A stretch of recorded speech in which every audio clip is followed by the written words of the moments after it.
Nessa videoaula, nós trabalharemos a formação de imagens em espelhos esféricos. E para trabalhar a formação de imagens em espelhos esféricos, é super importante que a gente lembre ainda do que nós vimos com relação à questão dos raios notáveis. O que nós vimos? Todo raio que incide no espelho paralelo ao eixo principal, ele é refletido passando pelo foco, ou de maneira que o seu prolongamento passe pelo foco. Todo raio que incide passando pelo foco, ou de modo que o seu prolongamento passe pelo foco, ele é refletido paralelo ao eixo principal. Todo raio que incide passando pelo centro de curvatura, ele é refletido sobre si mesmo. E por outro lado, por último, todo raio que incide no vértice do espelho, ele é refletido de maneira simétrica em relação ao eixo principal. Então a gente vai utilizar esses 4 raios notáveis para fazer a construção de imagens. O que é essa construção de imagens? É a gente perceber que, dependendo do tipo de espelho, dá para a gente saber qual é a imagem que vai ser formada, qual é o tipo de imagem que vai ser formado, bem como as suas características. Vamos lá então começar com o espelho côncavo. Pessoal, o caso do espelho côncavo, ele tem 5 casos a serem considerados, dependendo da posição do objeto que vai ser refletido em relação aos elementos do espelho. Então, o espelho côncavo nós teremos 5 casos e o espelho convexo só tem um caso. O primeiro caso nós vamos considerar do espelho côncavo é quando o objeto está além do centro de curvatura do espelho. O que é isso? Quando você tem um objeto antes do centro de curvatura do espelho. Bem, se eu tenho um objeto antes do centro de curvatura do espelho, você pode utilizar quaisquer um daqueles 4 raios notáveis que eu falei. Geralmente eu utilizo o paralelo que passa pelo foco, o que vai no vértice, o que passa pelo foco, depende da questão aí. Então, por exemplo, o raio de luz que sai da copa dessa árvore. Por que eu vou usar a copa? Porque o pé da árvore já está sobre o eixo principal. Então o pé dela na imagem vai ficar sobre o eixo principal. Então você pega o raio de luz que ele sai da copa da árvore paralelo ao eixo principal, ele é refletido passando pelo foco. E o raio de luz que ele sai passando pelo foco, ele é refletido paralelo ao eixo principal. Utilizei 2 raios notáveis. Detalhe, no ponto de encontro dos 2 raios refletidos, vai estar então a imagem. Então vejo aí onde os 2 raios refletidos se cruzaram, aí estará a imagem. Percebam que essa imagem ela está invertida, ou seja, de cabeça para baixo. Ela está na frente do espelho e ela é menor do que a árvore, menor do que o objeto. Então vamos lá, nós temos uma imagem que ela é real. Por que ela é real? Porque ela está na frente do espelho. Toda imagem que está na frente do espelho é imagem real. Toda imagem que está atrás, dentro do espelho, é imagem virtual. Então você tem uma imagem real. Essa imagem ela é menor do que o objeto, dá para ver claramente aí pela representação que ela é menor. E percebam que ela está de cabeça para baixo, então ela é invertida. Então aprendam, primeiro caso, toda vez que eu tenho um espelho côncavo, que o objeto está antes do centro de curvatura, vai ser formada uma imagem real, menor e invertida. Aprendam isso. Se vocês não quiserem memorizar esses casos, não é obrigado memorizar não. É só vocês aprenderem a fazer o esquema e toda vez que precisar resolver uma questão, fazer o esquema. Dá certo também. Mas eu, por exemplo, eu não tenho decorado esses casos. Quando eu preciso resolver uma questão, eu faço o esquema que a gente fez aí e acabo vendo quais são as características da imagem. Bem, o segundo caso. Vamos pegar agora o nosso objeto e vamos colocar sobre o centro de curvatura, ainda do espelho côncavo. Então tá aí os elementos. Eu peguei agora o objeto, a árvore, coloquei sobre o centro de curvatura. Mesmo caso, ó, o raio que chega paralelo ao espelho, ele é refletido passando pelo foco, e o raio que chega passando pelo foco, ele é refletido ele é refletido de maneira paralela ao eixo principal. No ponto de encontro desses 2 raios, nós temos aí a formação da imagem. Observem que a imagem ela será formada abaixo do local onde está o objeto. Você tem aí uma imagem real, como eu falei, toda imagem na frente do espelho é uma imagem real. Essa imagem ela é do mesmo tamanho do objeto, dá para você perceber, por isso que ela foi formada no mesmo local, inclusive. e ela é invertida. Então, sempre que eu tiver um espelho côncavo, que o objeto esteja sobre o centro de curvatura, sempre nesses casos nós teremos uma imagem real, igual e invertida. Vamos então para o terceiro caso. Como vocês podem perceber, eu estou apenas mudando o objeto, que é a minha árvore, de lugar.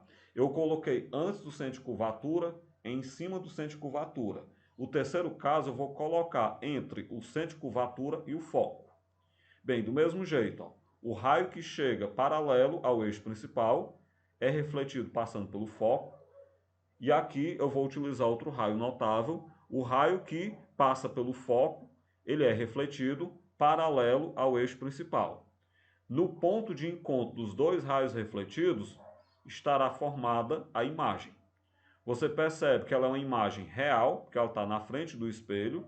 Ela é uma imagem maior do que o objeto, você ampliou o objeto, e ela é uma imagem invertida. Então, o terceiro caso, sempre que nós tivermos no espelho côncavo um objeto entre o centro de curvatura e o foco, nós formaremos uma imagem real, maior e invertida desse objeto. Bem, quarto caso. E se eu colocar o objeto exatamente em cima do foco desse espelho? Bem, se o objeto estiver em cima do foco do espelho, o raio que chega paralelo ao eixo principal, ele é refletido passando pelo foco, e o raio que chega no vértice, ele é refletido de maneira simétrica ao eixo principal, formando o mesmo ângulo θ de incidência. E aí o que você percebe? Os dois raios refletidos, nesse caso, eles são paralelos entre si. Eles não se cruzam. Nem os raios se cruzam, nem o prolongamento deles. Como nesse caso os raios não se cruzam, não haverá formação de imagem, que na verdade a gente diz que vai ser formada uma imagem no infinito. A imagem no infinito ela é chamada de imagem imprópria. Então vamos lá. Toda vez que eu tiver um objeto sobre o foco de um espelho côncavo, nós teremos a formação de uma imagem imprópria. A imagem imprópria é aquela imagem que ela é dita formada no infinito. Quinto e último caso. E se eu colocar o objeto entre o foco e o vértice do espelho? Peguei agora o objeto, coloquei bem pertinho do espelho, entre o foco e o vértice do espelho. Qual é o tipo de imagem? Bem, o raio que chega paralelo ao eixo principal, ele é refletido passando pelo foco, e o raio que chega no vértice do espelho é refletido de maneira a formar o mesmo ângulo θ com o eixo principal. Observem que os raios refletidos são divergentes. Como eles são divergentes, eles não vão se cruzar, mas o prolongamento deles se cruzam. Então, no prolongamento deles, existe a formação de uma imagem, como a gente pode perceber. O que você tem? A imagem ela está dentro do espelho. Uma imagem dentro do espelho ela é uma imagem virtual. Além disso, percebam que essa imagem ela é maior do que o objeto. O objeto foi ampliado. E além disso, ela é direita, ela não está de cabeça para baixo. Então, o quinto e último caso, nós temos que, se o objeto está entre o foco e o vértice do espelho, nós vamos ter a formação de uma imagem virtual, maior e direita.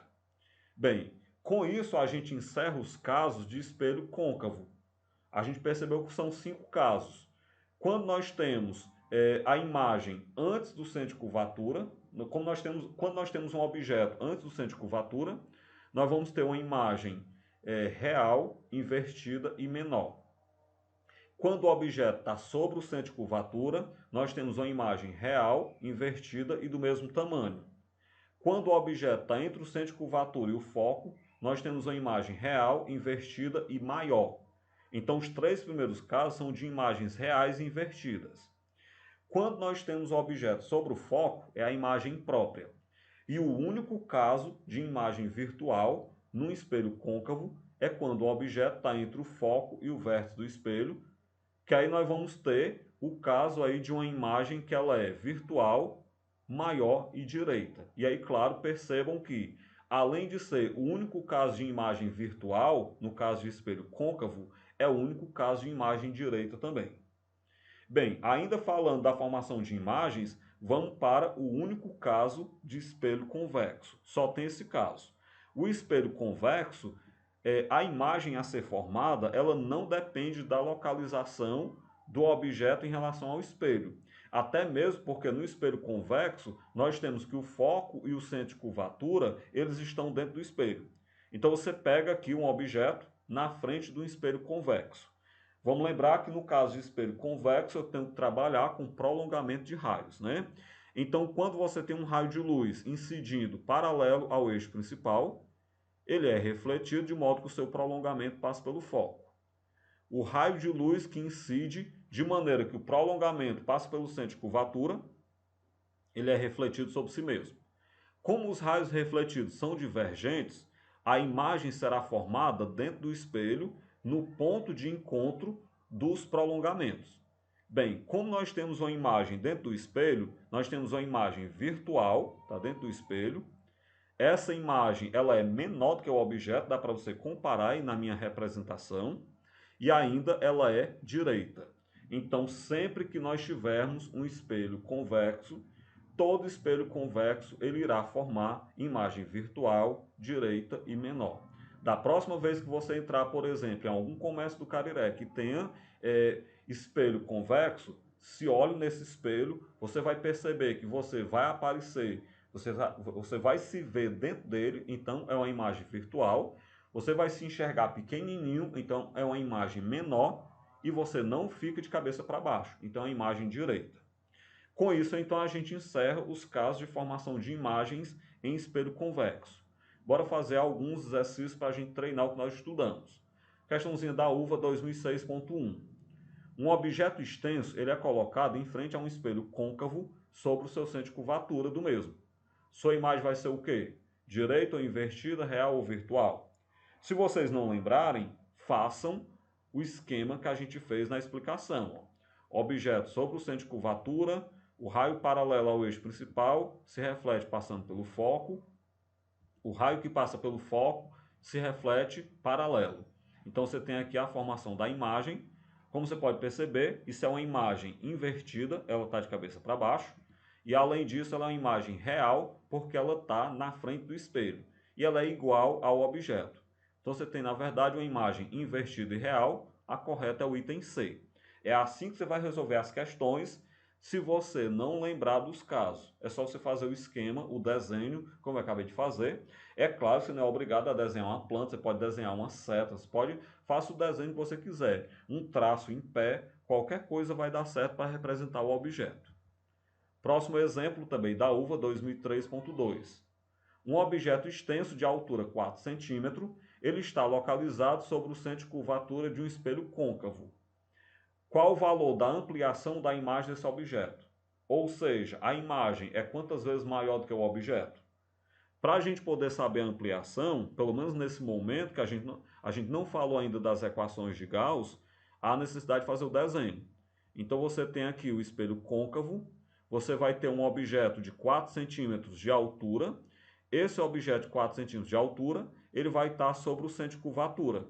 E como a gente fez no caso anterior, vai ser formada uma imagem que ela é real, do mesmo tamanho do objeto, e ela é invertida. Então isso quer dizer que a imagem, sendo do mesmo tamanho do objeto, a imagem também tem 4 centímetros de altura. De maneira que, como a imagem é igual ao objeto, a ampliação é 1.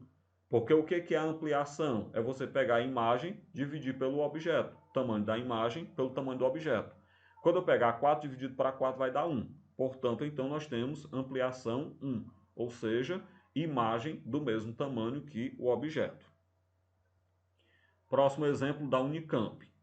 Espelhos esféricos côncavos são comumente utilizados por dentistas porque, dependendo da posição relativa entre o objeto e a imagem, como a gente viu, são 5 casos, eles permitem visualizar detalhes precisos dos dentes do paciente.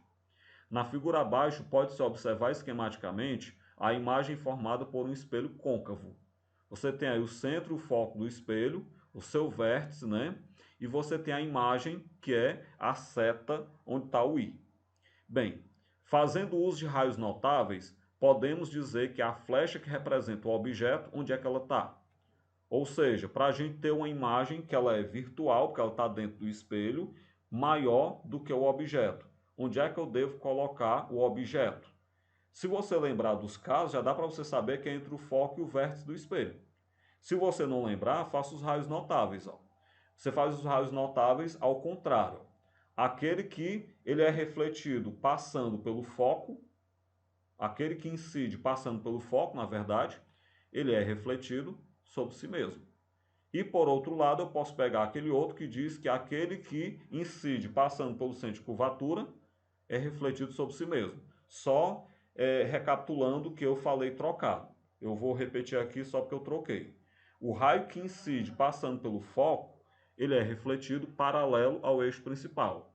E o raio que incide passando pelo centro de curvatura, ele é refletido sobre si mesmo.